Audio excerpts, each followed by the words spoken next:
ఒకనాడు ఈ దేశం అంటే పేద దేశం. ఎవరో ప్రపంచంలో ఉన్న దేశాలు సపోర్ట్ చేస్తే తప్ప బతకని దేశం. వరల్డ్ బ్యాంక్ అప్పులు, ఏషియన్ డెవలప్మెంట్ బ్యాంక్ అప్పులు, బంగారం కుదపెడితే తప్ప జీతాలు లేని పరిస్థితి, ఆర్థిక వ్యవస్థ అంతా ఛిద్రమైపోతే ఇవాళ భారతదేశాన్ని 11వ ఆర్థిక వ్యవస్థ ఉన్న భారత్ని 5వ అతిపెద్ద ఆర్థిక వ్యవస్థగా తీర్చిదిద్ది ప్రపంచానికి ఎవరికి ఏమవసరం ఉన్నా సాయం చేయగలిగేటువంటి స్థాయిలో ఉన్న దేశం భారతదేశం. ఇవాళ మీరు చూసినో లేదో, నిన్న శ్రీలంకకు పోయిండు, మీకు మా సాయం అందిస్తామని చెప్పొచ్చారు. ఒకప్పుడు కరువు కాటకాలతో బిక్కుబిక్కుమంట బతికింది దేశం.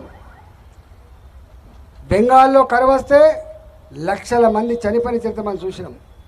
కానీ ఇవాళ ప్రపంచంలో ఎవరికి ఆకలేసినా, ఎవరికి ఆపదొచ్చినా, ఎవరికి అవసరం వచ్చినా ఆదుకోగలిగే, సాయం చేయగలిగే, అన్నం పెట్టగలిగే శక్తి సత్తా భారత్కు మాత్రమే ఉందని చెప్పి నేను చెప్పట్లే, ఇలా మేధావులంతా కూడా మాట్లాడుతున్నారు.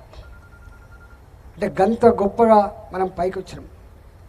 మనం చూస్తున్నాం దేశంలో ఒకప్పుడు ఎన్ని మెడికల్ కాలేజీలు ఉండే, ఇవాళ ఎన్ని మెడికల్ కాలేజీలు ఉన్నాయి.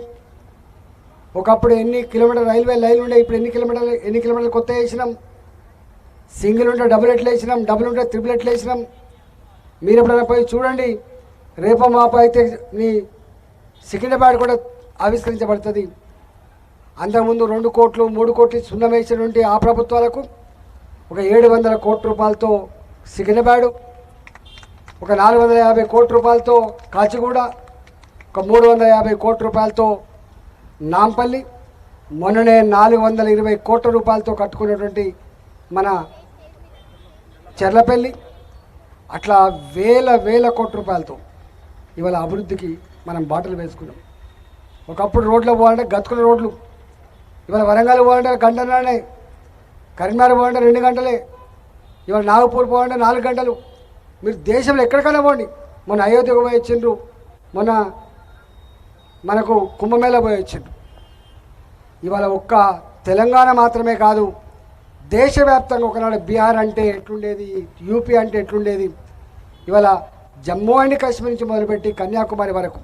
నిన్ననే తమిళనాడులో రామసేతు, ఆనాడు సీతను వెతుక్కుంటూ పోవడానికి సముద్రం అడ్డం వస్తే ఏదైతే ఆనాడు రామసేతు బ్రిడ్జి కట్టిందో దాని మీద ఇవాళ 530 కోట్ల రూపాయలతో కొత్త బ్రిడ్జిని కట్టి అలా ఆవిష్కరిస్తున్నాం.